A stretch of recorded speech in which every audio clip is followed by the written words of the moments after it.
అదే RTV app వార్తల్ని క్షణాల్లో చదివే అవకాశం ఉంటుంది. ఒక న్యూస్ పేపర్, ఒక టెలివిజన్ ఛానల్ మీ చేతుల్లో ఎప్పుడూ ఉంటాయి.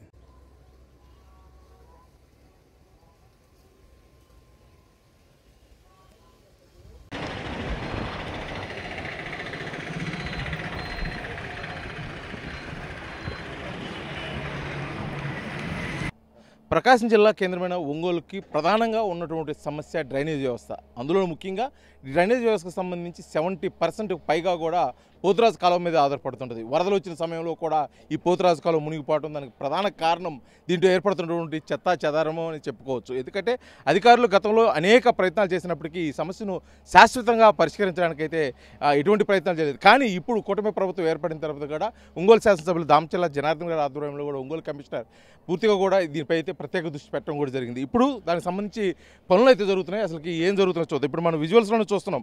ఈ పోతురాజు కాలువకు సంబంధించి తీసిన డస్ట్ కేవలం ఒక ప్లాస్టిక్ వ్యర్థాలతో కూడా పూర్తిగా నిండిపోయిన పరిస్థితి. అదేవిధంగా ఇంట్లోని వేస్టేజ్ను కూడా డంపింగ్కి తరలించుకోకుండా ఈ పోతురాజు కాలువలో వేయటం వల్ల కూడా కొద్దిపాటి వర్షానికి కూడా పూర్తిగా కూడా డ్రైనేజ్ మొత్తం కూడా నిండిపోయి ఇళ్లలోకి నీరు వస్తున్న పరిస్థితి. దానివల్ల అనేక సమస్యలు తలెత్తున్న ఈ పరిస్థితుల్లో కూడా దీనిపై ప్రత్యేక దృష్టి అయితే పెట్టారు ఒంగోలు శాసనసభ్యులు, అదేవిధంగా ఒంగోలు నగరపాలక సంస్థ అధికారులు. అయితే దానికి సంబంధించి గత 21 రోజుల నుంచి జరుగుతున్న పని 12 కిలోమీటర్ల పొడవు ఉన్నటువంటి ఈ పోతురాజు కాలువలో అయితే పనులు అయితే ప్రారంభించారు. అసలు ఏ పనులు జరుగుతున్నాయి, అసలు ఎటువంటి అభివృద్ధి జరుగుతుందో ఒంగోలు నగర కమిషనర్ అయితే ఉన్నారు, వారు మాట్లాడి తెలుసుకునే ప్రయత్నం అయితే ఇప్పుడు. సార్ చెప్పండి, పోతురాజు కాలువ అనగానే మొదటగా గుర్తొచ్చేది మురికి, చెత్తా చెదారం, పూర్తిగా కూడా కొద్దిపాటి వర్షానికి కూడా నిండిపోయి పూర్తిగా కూడా ప్రజలు అవస్థలు పడుతున్న పరిస్థితి. దీనికి ఎటువంటి పనులు ఇప్పుడు ప్రారంభించారు? అందరికీ నమస్కారం అండి. మన ఒంగోలు నగరపాలక సంస్థ పరిధిలో మరి దాదాపు 9 కిలోమీటర్లు పోతురాజు కాలువ ఉంది. మొత్తం మీద ఇది 12 కిలోమీటర్లు ప్రవహిస్తూ సముద్రంలో మనకు కలుస్తుంది బంగాళాఖాతంలో. ఈ పోతురాజు కాలువ దాదాపు 120 అడుగుల వెడల్పు ఉండాల్సిన కాలువ కుంచుకుపోతూ ఎంక్రోచ్మెంట్స్ జరుగుతూ మరి ఆ కాలువ వర్షాకాలంలో ఇవంతా కూడా దాదాపు ఇక్కడ స్థానికులు చెప్తున్నారు 20-25 ఏళ్ల నుంచి ఈ డీసిల్టేషన్ జరగలేదని చెప్తున్నారు. మరి ఈ కాలువ అంతా కూడా చాలా పెద్ద కాలువ కావటము, ఎంక్రోచ్మెంట్లు జరగటము, దాంతో కూడా చాలామంది ప్రజలు మరి దీని మీద ఉన్నటువంటి బ్రిడ్జిలపై నుంచి చెత్త చెదారము, దిండ్లు, తర్వాత ఈ పాడైనటువంటి వస్తువులు, ప్లాస్టిక్ అంతా కూడా ఈ కాలువలోనే పడేస్తున్నారు. ఇదంతా కూడా అంతా బ్లాక్ అయిపోయి కాలువ వర్షాకాలంలో ఈ చుట్టుపక్కల ప్రాంతాల్లో ఇళ్లలోకి నీళ్లు కూడా వస్తున్నాయి. సో ఈ నేపథ్యంలో మన ఒంగోలు శాసనసభ్యులు శ్రీ దామచల్ల జనార్దన్ రావు గారు ప్రజలు ఈసారి వర్షాలు వస్తే ఎక్కడ కూడా ఇళ్లలోకి నీరు రాకుండా ఉండాలని చెప్పేసి చెప్పారు. దీంతో మా గౌరవ మేయర్ గారు, మా కౌన్సిల్ కూడా అందరూ ఈ పనులకు శ్రీకారం చుట్టడం జరిగింది. సో వారందరి సహకారంతో నగరపాలక సంస్థ మరి మాకు పెద్ద డ్రైన్లన్నీ కూడా పోతురాజుల కాలువలో కలిసేటువంటి 7 పాయింట్స్ ఉన్నాయి. ఆ 7 పాయింట్స్లో ఇప్పటికే దాదాపు 3 పాయింట్స్ మేము క్లియర్ చేశాము. సో ఈ 3 పాయింట్లు క్లియర్ చేస్తేనే ఇప్పటికే ప్రజలందరూ కూడా చాలామంది ఈ పని బాగా ఎన్నేళ్ల తర్వాత చేస్తానని చెప్పేసి హర్షం వ్యక్తం చేస్తున్నారు. ఇంకా ఒక 4 పాయింట్స్ మేము క్లియర్ చేయాల్సి ఉంది. సో కానీ దామచల్ల జనార్దన్ రావు గారు మొత్తం అర్బన్ అంతా కూడా క్లీన్ చేస్తే బాగుంటుందని వారు సూచిస్తున్నారు. ఇది గౌరవ కౌన్సిల్ ముందు ఉంచి వారి అనుమతితో ఏం చేయాలనేటువంటిది మళ్ళీ మేము ఆలోచిస్తాం. ఇప్పటికైతే 16 లక్షల రూపాయలు మేము టెండర్లు పిలిచాము. ఈ 7 పాయింట్స్ అన్నీ కూడా మా ప్రధాన డ్రైనేజీ, ఎందుకంటే ఈ కాలువ మొత్తము డీషిల్ట్ అవ్వడం వల్ల ఆ నీళ్ళన్నీ టౌన్లోకి మన మురికి కాలువల్లోకి నిండిపోయి రోడ్లపైకి వస్తున్నాయి. దాన్ని నివారించడం కోసం మేము ఈ పనులు చేపట్టాము. అందువల్ల ప్రజలు కూడా సహకరించి ప్లాస్టిక్ వ్యర్థాలు, తర్వాత తాగినటువంటి బీరు బాటిల్ ఇట్లాంటివన్నీ కూడా ఈ కాలువలో వేశారు. ఇవి టన్నులు మేము తీస్తూ ఉంటే ఎక్కడ చూసినా కనిపిస్తుంది. నగర ప్రజలందరికీ మరి వారికి నమస్కరించి చెప్తున్నాము, దయచేసి కాలువల్లో ఇలాంటి ప్లాస్టిక్ వ్యర్థాలు, బాటిళ్ళు, తర్వాత పాత సామాన్లు, దిండ్లు, తర్వాత ఈ బెడ్స్ అన్నీ కూడా చెడిపోయినటువంటి పాత బెడ్స్ అన్నీ కూడా దీంట్లో పడేశారు.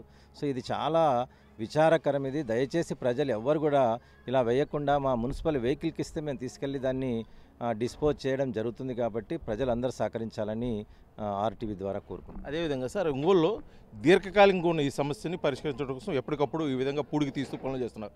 ఈ సమస్యకి పరిష్కారంగా శాశ్వతంగా ఎటువంటి పనులు ఏమైనా ప్రారంభించబోతున్నారా? దానికి ముఖ్యంగా ప్రభుత్వం నుంచి ఎటువంటి సహకారం ఉంటుంది?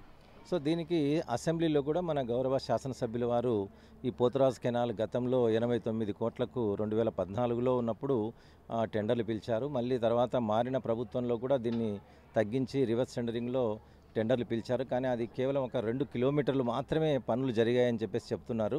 సో అందుకని ఈ పనులు జరగాలంటే మళ్ళీ ప్రభుత్వం నుంచి మనకు నిధులు రావాలి. దాదాపు 100 కోట్ల పైనే మా ఇంజనీర్లు అంచనా వేస్తున్నారు. 100 నుంచి 150 కోట్లు ఈ పనులు పూర్తి కావాలంటే దీనికి శాశ్వతంగా రిటైనింగ్ వాల్ ఒకటి కట్టాలి. కాంక్రీట్ వాల్ కట్టేసి అలా చేసినప్పుడు ఎంక్రోచ్మెంట్స్ ఉండవు, కాలువ ప్రవాహం కూడా చాలా సాఫీగా సాగుతుంది. ఇది శాశ్వత పరిష్కారము. అందువల్ల ఇవన్నీ టెంపరీగా చేసేటువంటి పనులే. శాశ్వత పరిష్కారం కోసం మన దామచర్ల జనార్దన్ రావు గారు సీఎంని, తర్వాత మన మున్సిపల్ మినిస్టర్ గారిని కూడా కలిసి వాళ్ళ ద్వారా ప్రత్యేక నిధులు తీసుకొచ్చి దీనికి శాశ్వత పరిష్కారం కోసం ప్రయత్నం చేస్తున్నాం. అది జరిగితే మరి మన నగరానికంతా కూడా చాలా ఒక శుభం జరిగినట్టుగా మనం భావించవచ్చు. అయితే ఇంకొకటి కూడా ప్రధానంగా అంటే ఒంగోలు నగరం అభివృద్ధి కోసం, ఎందుకంటే ఇటీవల కాలంలో ఆధునీకరిస్తున్నారు, ముస్తాబు చేస్తున్నారు, గతంలో లేని విధంగా కూడా ఒంగోలు నగరాన్ని చేస్తున్నారు. అదే క్రమంలో కూడా రోడ్లు విస్తరణ పనిలో కూడా ఒక ప్రత్యేకమైన ప్రణాళిక నగరపాలక సంస్థ, అదేవిధంగా ఒంగోలు శాసనసభ్యులు దామచర్ల జనార్దన్ గారు అయితే వ్యవహరిస్తున్న తీరైతే కనిపిస్తుంది. అసలు ఎటువంటి ప్రయత్నాలు చేస్తున్నారు సార్ ఒంగోలు నగర అభివృద్ధికి, ముఖ్యంగా రోడ్లు విస్తరణ పనులకి? రైట్. ఎప్పుడో ఇది 1876లో మున్సిపాలిటీగా ఏర్పడినప్పుడు కేవలం ఒక 35,000 జనాభా ఉండేది. ఈరోజు దాదాపు 3.5 లక్షల జనాభాకు ఈ నగరం విస్తరించింది. ఇంకా అతివేగంగా విస్తరిస్తున్న నగరం మనది. కాబట్టి విస్తరిస్తున్న నగర జనాభాకు రహదారులు అనేటువంటివి చాలా చాలా ముఖ్యము. ట్రాఫిక్ సమస్యలు లేకుండా బిజినెస్ విస్తరించాలన్నా, మరి ఈ నగరం విస్తరించాలన్నా, ఇతరులు ఇక్కడ వచ్చి నివాసం ఉండాలన్నా కూడా విశాలమైన రోడ్లు ఉండాలనేటువంటిది మన ఎమ్మెల్యే గారి యొక్క ఆలోచన. వారి ఆలోచనలకు అనుగుణంగానే మనం కొత్తపట్నం బస్టాండ్ అయితేనేమి, సివిఆర్ రీడింగ్ రూమ్ అయితేనేమి, అట్లాగే గాంధీ పార్క్ దగ్గర కూడా కొంత పార్కు 15 అడుగుల వరకు పార్కు స్థలాన్ని మనం రోడ్డుగా విస్తరిస్తున్నాం. ఇట్లా చాలా చోట్ల రోడ్డు విస్తరణ పనులన్నీ కూడా చాలా వేగంగా జరుగుతున్నాయి.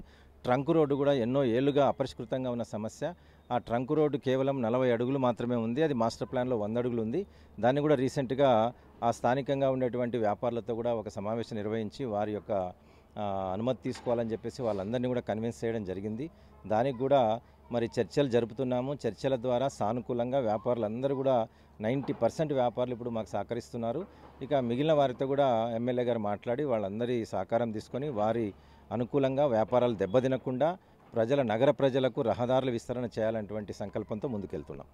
ఇది మొత్తానికి కూడా ఒంగోలు నగర పంచాయతీ కాస్త నగరపాలక సంస్థ అయిన తర్వాత కూడా జనాభా పెరుగుదలను దృష్టిలో పెట్టుకొని ఇక్కడ వసతులు కూడా కల్పిస్తున్నాము. అందులో భాగంగానే రోడ్ల విస్తరణతో పాటు ముఖ్యంగా ప్రధాన సమస్యగా ఉన్నటువంటి పోతురాజు కాలువ ఆధునీకరణ, అదేవిధంగా పూడికితీత పనులు శాశ్వత పరిష్కారం మీద అయితే ప్రత్యేక దృష్టి సారించామన్నారు.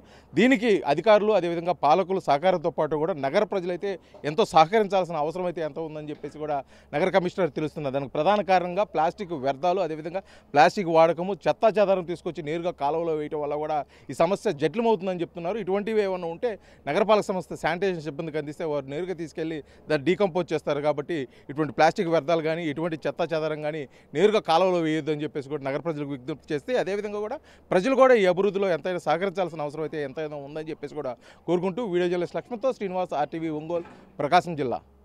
మరిన్ని వీడియోస్ కోసం ఛానల్ సబ్స్క్రైబ్ చేయండి. లేటెస్ట్ అప్డేట్స్ కోసం వాట్సాప్ ఛానల్ ఫాలో అవ్వండి. అండ్ లింక్ డిస్క్రిప్షన్ లో ఉంది.